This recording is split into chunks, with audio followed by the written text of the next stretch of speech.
Hello again. Hope everybody's doing well. I wanted to stop by and drop a note here on D&O exclusions and what to look for and what to make sure is on and off your policy. The first note before I dive in here is if these exclusions are on your policy, try to get them off. If you can't get them off, you need to have a very detailed conversation with your client about what's on there and what's not covered.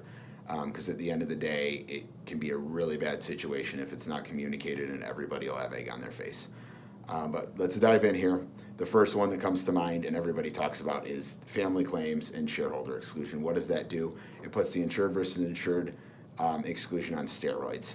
It's going to exclude family claims, which frankly a lot of the time should be covered, but they get really tedious and they get really granular, and nobody wants to settle, and carriers don't want to cover them.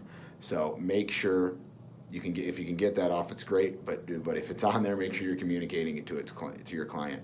Second, the shareholder exclusion, very similar. It's going to exclude anything brought by a shareholder underneath a certain threshold, 10 or 5% normally. Again, it's something that needs to be communicated, because if that's all of a sudden excluded, your client's not going to be happy. The second one is the E&O exclusion. It can be built in Seaside into a lot of forms, which is fine, but a lot of carriers put it on steroids, put it on A, B, and C and shareholder.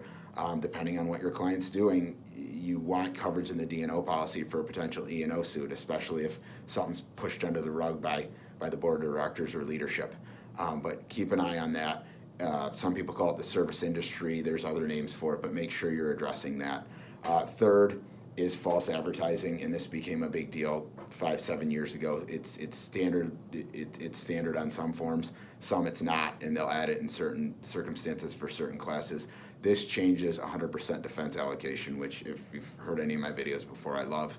But make sure that you can try. If you can try to get it off, it's good. But make sure you're having a conversation with your client, because if there's something accused, even an accusation as far as advertising or falsely misleading their clients, it can be denied by the carrier. Fourth, and this is the one I would not ever move any direction in besides keeping it on the policy, is cyber. The cyber exclusion, it's built into some forms. Some carriers add it.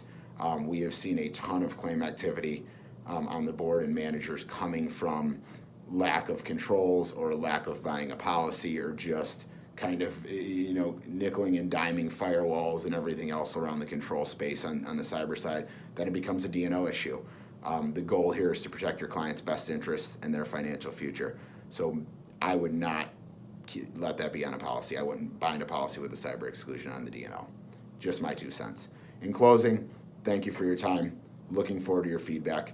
I am around if you want to discuss, if you need any points on it, pointers or anything like that. Reach out to me, reach out to one of my talented coworkers across the country. Have a wonderful day, and we'll chat soon.